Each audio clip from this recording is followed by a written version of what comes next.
کے سامنے پڑھی ان اباکم واحد و ان الہکم واحد.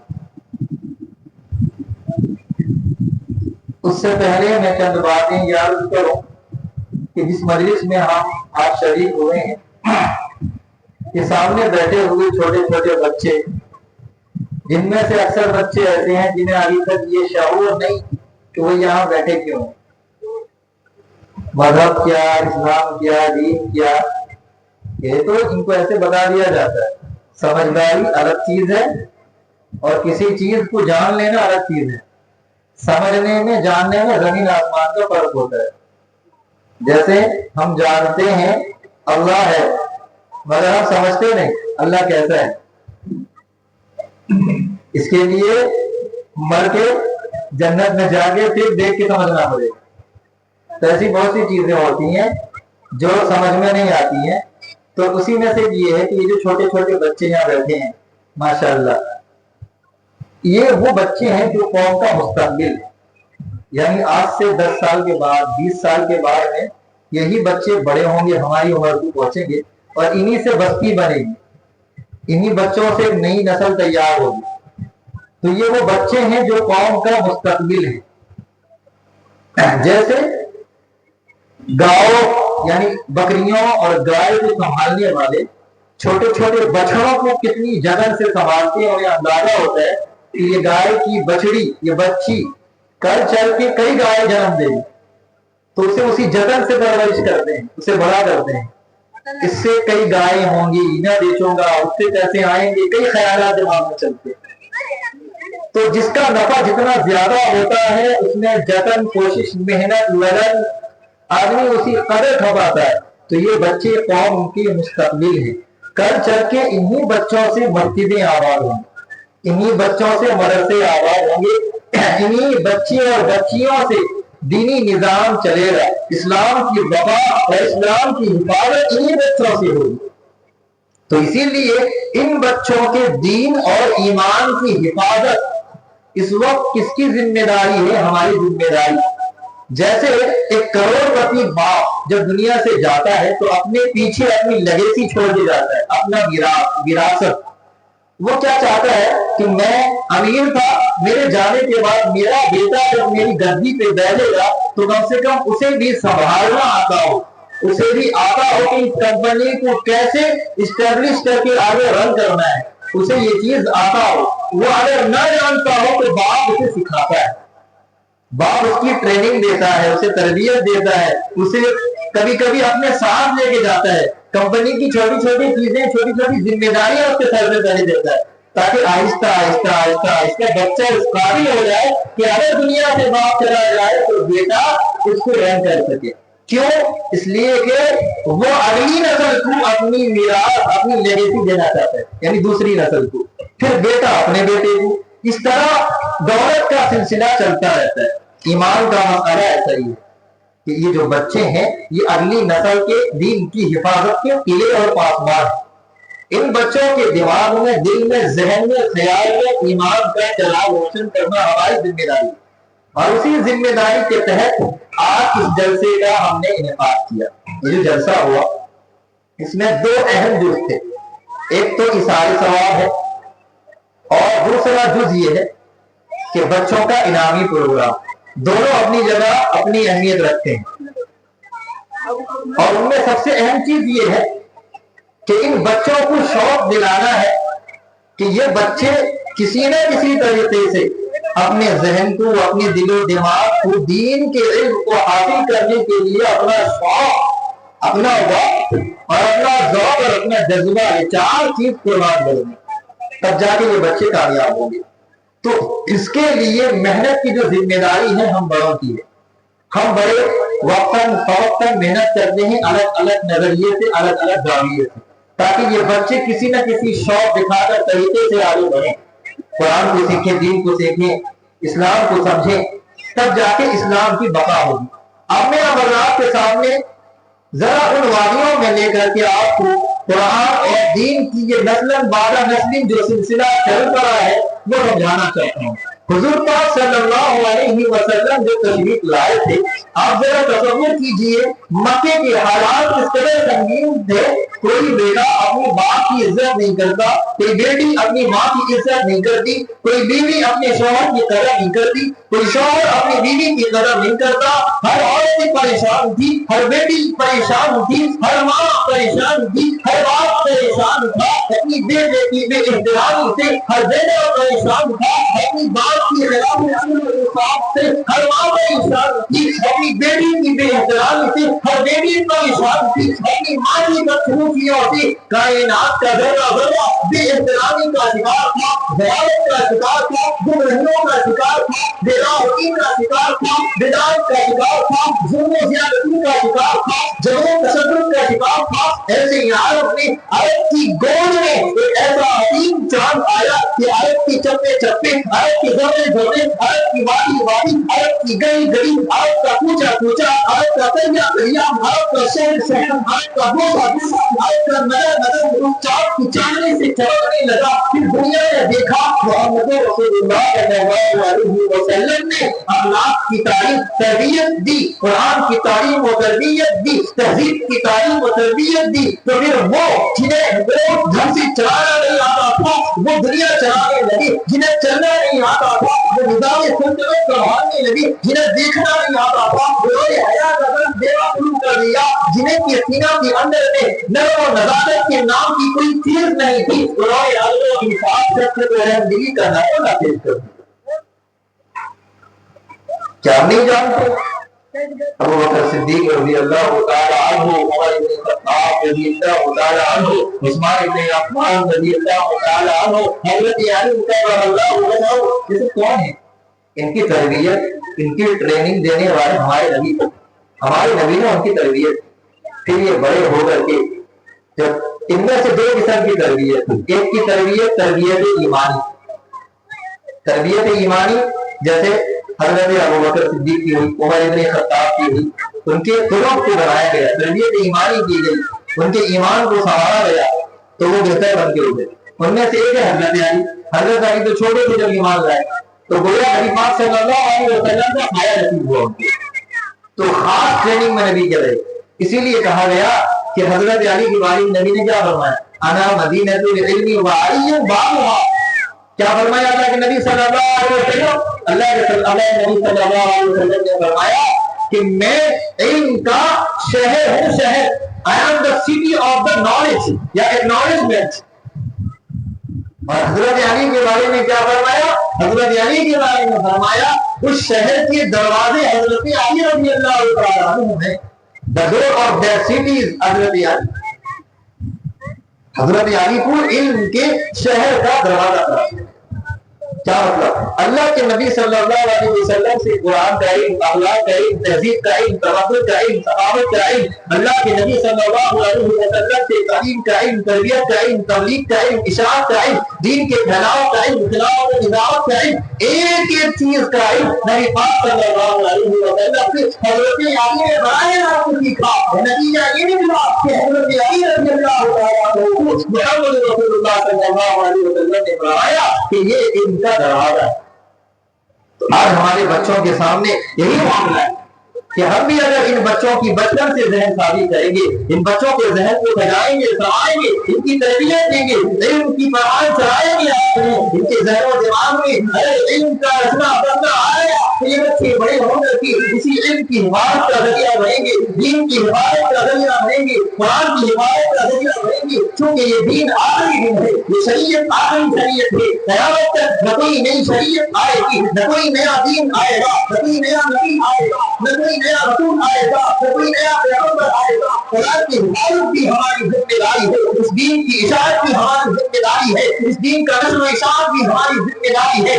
خدا کے پیغام کو آگے بڑھانا ہماری منصری ہے۔ اگر ہم نے آج کی تاریخ میں اسلام کی بات، اسلام کی حفاظت، اسلام کی نشر و اشاعت، اسلام کی تحریر حقانیت کے بارے میں اپنی کوششوں کا پیمانہ نہ چلایا اپنی کوششوں کا نظارہ پیش نہیں کیا، اگر ہم نے اپنی کمزور سے اپنی کوششوں بارشوں سے اپنی لڑن و محنت سے اپنی سواد الوقتیہ سے اگر ہم نے ان بچوں کی پرورش نہیں کی، ان کی ذہن سازی نہیں کی، ان کے ایمان کو نہیں سجایا، ان کے عقائد کو مضبوط نہیں کیا، ان کے افکار کو مضبوط نہیں کیا، ان کی سوچوں کو مضبوط نہیں کیا، اگر ہم نے ان کو وسوسوں کی ڈگر میں پریشان حال چھوڑ دیا، وہ بچے بڑے ہو کر کے اشکالات ذہن میں لے کر کے بے دینی کی طرف بڑھیں گی، دیہائی کی طرف بڑھیں گی، دیہائی کی طرف بڑھیں گی، زیارت کی طرف بڑھیں گی، گمراہی کی طرف بڑھیں گی، شرک کی طرف بڑھیں گی، کفر کی طرف بڑھیں گی۔ پھر ایک وقت آئے گا کہ باپ اپنی بیٹی کی بے دینی کے لیے بلند کر روئے گا کہ میری بیٹی بے ایمان ہو گئی، کسی غیر کی محبت میں پھنس گئی۔ ایک بیٹا، ایک باپ، ایک بہن، ایک بھائی، ایک ماں، ایک گھر کی تمام فیملی ممبر سب پریشان ہو جائیں گے ایک شخص کی بے ایمانی کی وجہ سے۔ یہ کب ہوتا ہے؟ جب بچوں کو بچپن سے ان کے ذہن میں ایمان کی حقیقت نہیں پہنچائی جاتی۔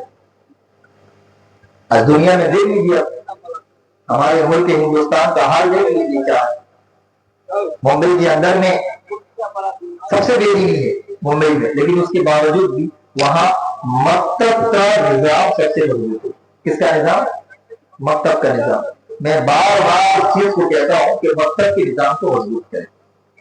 یہ جو مکتب کے چھوٹے چھوٹے بچے ہیں، ان کے ذہن میں جب بچپن سے قل هو اللہ احد، قل اعوذ برب الفلق، قل اعوذ برب الناس، سورہ الم تر کیف، اسی طرح عقائد کی باتیں کہ اللہ ایک ہے، کرنے دھرنے والی ذات اللہ کی ہے، برسات اللہ برساتا ہے، کھانا اللہ کھلاتا ہے، زمین آسمان اللہ نے بنائے، ہمارے ماں باپ بھائی بہن تمام چیزوں کو اللہ نے بنایا ہے، دن کے اجالے اللہ نکالتا ہے، رات کے اندھیرے اللہ نکالتا ہے، زمین سے چشمے اللہ اگالتا ہے، ان دریاؤں کو ترازو اللہ دیتا ہے، آسمان سے بارش کے قطرے اللہ اٹھاتا ہے، اولوں کو برف کی شکل میں پگھلاتا اللہ ہے، آسمان کو بغیر حضور کے اللہ نے کرتا ہے، زمین کو بغیر حرکت کے اللہ نے رکھا ہے، زمین کے اندر ہزاروں کروڑوں قسم کی نعمتیں اللہ نے اگائی ہیں، کئی قسم کے دانے، کئی قسم کی آب، کئی قسم کے پانی، کئی قسم کے چشمے، کئی قسم کی نہریں، کئی قسم کے پانی، کئی قسم کے دریا، کئی قسم کی نہریں، کئی قسم کی بہریں، کئی قسم کی اناج، کئی قسم کے دانے، کئی قسم کے کھانے، ہزاروں فروٹ سے اللہ نے بنائے ہیں۔ جب بچپن سے بچوں کے ذہن میں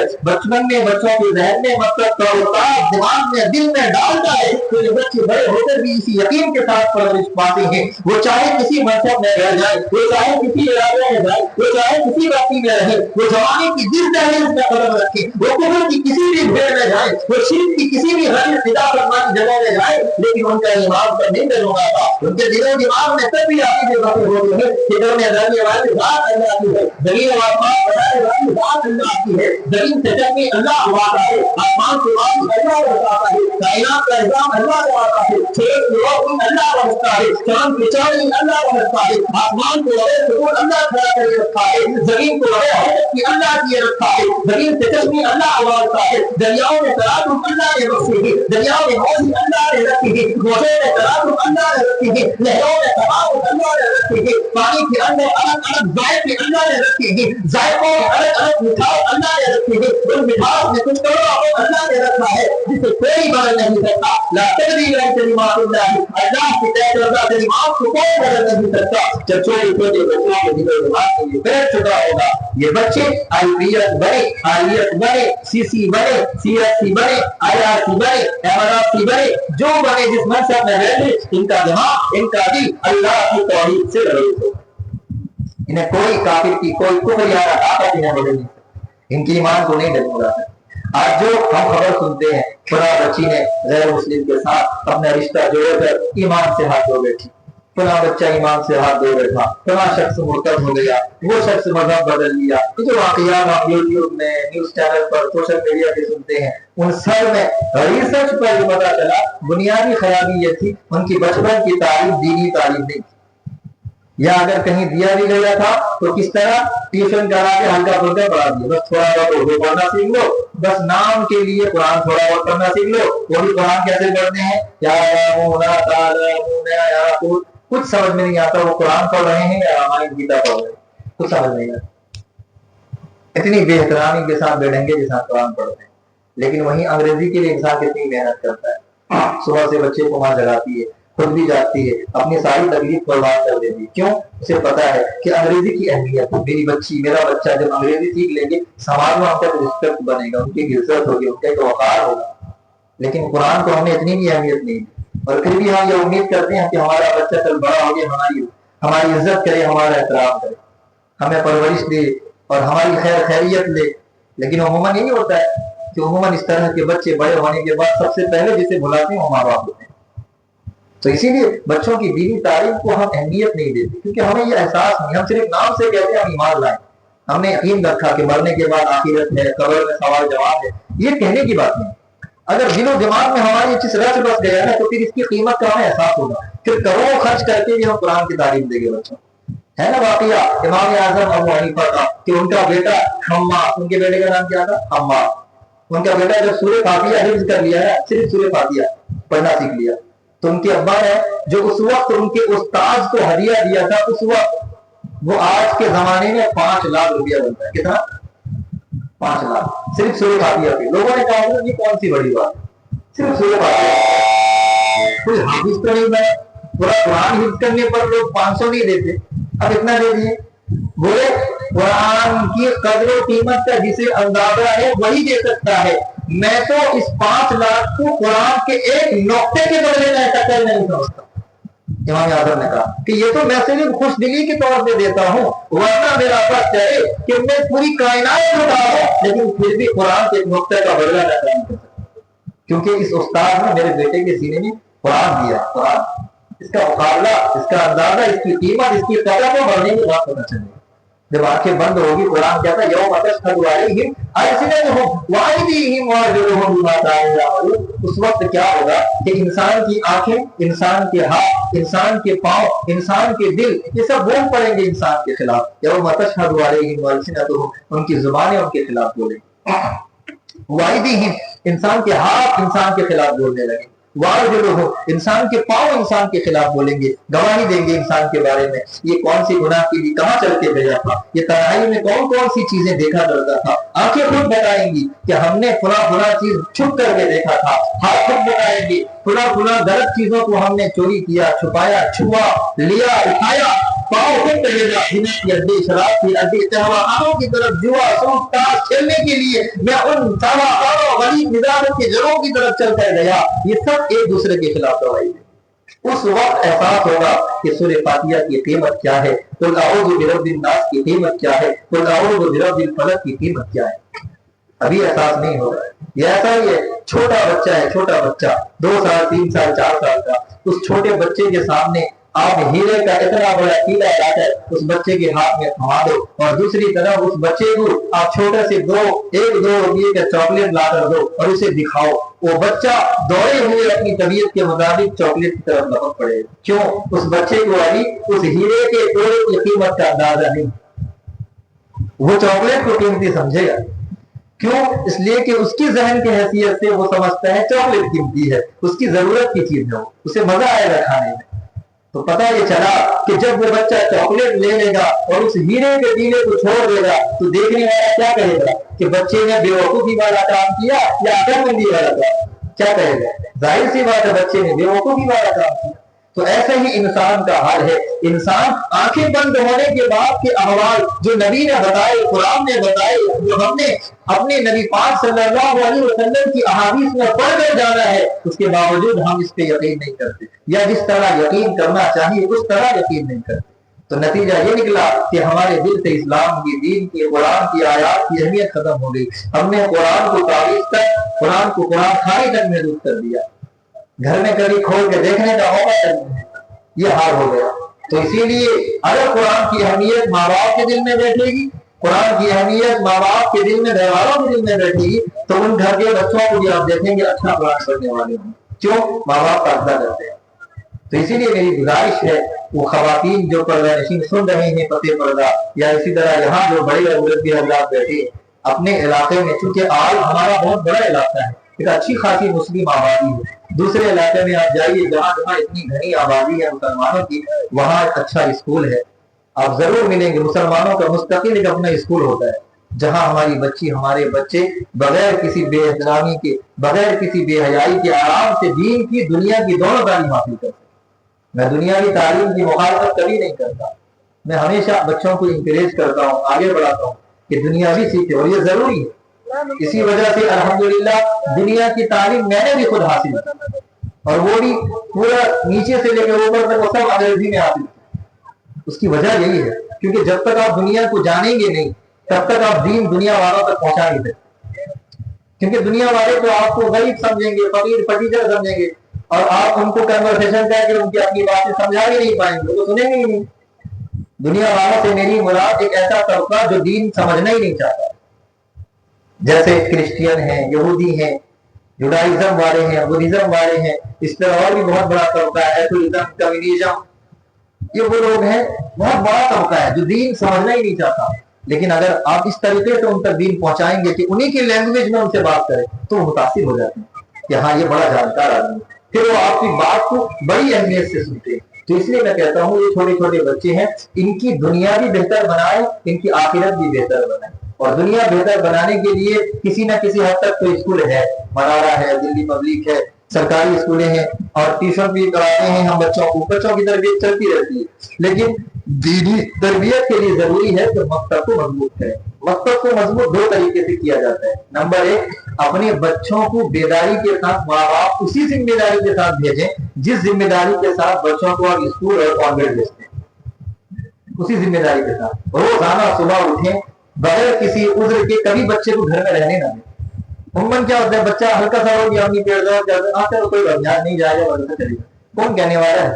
مدرسہ میں ہاتھ پر ایک جنا مار دیں، ماں باپ کو دوڑ کے آ گیا گھر میں لگ جاتے ہیں، تو اس لیے استاد مارتا بھی نہیں ہے۔ لیکن وہیں کانوینٹ کا حال ہے، ایک دن ناغہ نہیں کریں گے، کیوں؟ مہینے میں 1500 2000 دینا پڑتا ہے، 2000 1500 مہینے میں دیتے ہیں، تو بچے کا ایک دن ناغہ ہوگا، کیوں ناغہ ہوگا؟ نقصان کیوں کرائے؟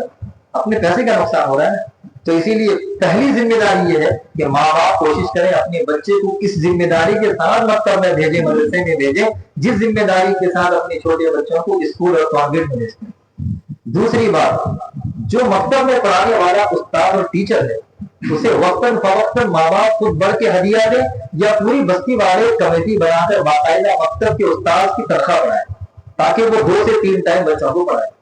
ایک ٹائم پڑھاتے ہیں اور کسی حد تک اخلاص پہ کسی کے کوئی کلام نہیں، بہت اخلاص سے پڑھاتے ہوں گے اور پڑھاتے بھی ہیں الحمدللہ، اور یہاں تو بہت اخلاص سے پڑھاتے ہیں، لیکن اس کے باوجود بھی کچھ بچے ایسے رہ جاتے ہیں جو صبح صبح کانوینٹ چلے جاتے ہیں، تو وہ بچے مکتب نہیں آ پاتے، ان کے ماں باپ کیا کرتے ہیں، ٹیوشن لگا دیتے ہیں، تو اس سے نقصان ہوتا ہے۔ بچہ ٹیوشن میں دین کو دنیا سمجھ کے پڑھتا ہے، کیونکہ ٹیوشن سے ذہن میں دنیا آتا ہے۔ جب تک کسی چیز کو اس ماحول میں ڈال کے آپ نہیں پڑھائیں گے اس ماحول کا اثر نہیں آئے گا۔ مثال کے طور سے آپ انگریزی یہاں جتنی سیکھ لیجیے، انگریز کی طرح انگریزی نہیں آئے گی جب تک آپ انگریز والے ماحول میں نہیں رہیں گے۔ اسی لیے میری انگریزی میں اور عام ٹیچروں کی انگریزی میں زمین آسمان کا فرق ہے۔ اس کی وجہ ہے میں چونکہ انگریز کے ماحول میں رہ کے پڑھا، 2 سال جو میں رہا پوری انگریزی ماحول، اٹھنا بیٹھنا سونا جاگنا بولنا سوچنا سب انگریزی، تو اسی وجہ سے میری انگریزی میری زبان کی طرح ہوگی، میری اردو کی طرح، میری ہندی کی طرح میں انگریزی بولتا ہوں، یہ فرق ہے۔ اور وہیں یہاں سکھائیں آپ بچوں کو جتنا سکھا دیں، اسکول میں پڑھ کے جائے گا، گھر میں جائے گا ادھر آئے گا وہاں جائے گا ہندی بات، تو بچہ بول جائے گا، نہیں پڑھ پائے گا۔ بولنا جو انسان کو آتا ہے بولتے بولتے آتا ہے، جتنا زیادہ انسان بولے گا بولنا آ جائے گا۔ تو اسی طرح جس طرح انگریزی سیکھنے کے لیے ماحول ضروری ہے، دین سیکھنے کے لیے بھی دینی ماحول ضروری ہے۔ جب تک آپ بچوں کو مکتب میں مدرسے میں دینی ماحول میں نہیں بھیجیں گے، بچے کو ٹیوشن سے وہ علم حاصل نہیں ہوگا کبھی۔ بچہ تھوڑا بہت پڑھنا سیکھ لے گا، اردو بھی جان لے گا، لیکن اس کو دین کی رغبت، دین کی اہمیت، دین کی عظمت، دین کی عزت کبھی نہیں آئے گی۔ اس کے لیے آپ کو اسی نظام کے تحت بٹھانا پڑے گا۔ اس لیے میری گزارش ہے مکتب کو اس 2 طریقے سے مضبوط کریں، اور میں یہ ہر جگہ کہتا ہوں، یہ درد دل ہے۔ اس وقت امت کو مکتب کی سب سے زیادہ ضرورت ہے۔ مدرسے میں آپ جتنا خرچ کرتے ہیں، جتنی محنت کرتے ہیں، شوق سے کیجیے اور بہت ضروری ہے وہ کیجیے، لیکن ساتھ میں مکتب پر بھی محنت کریں۔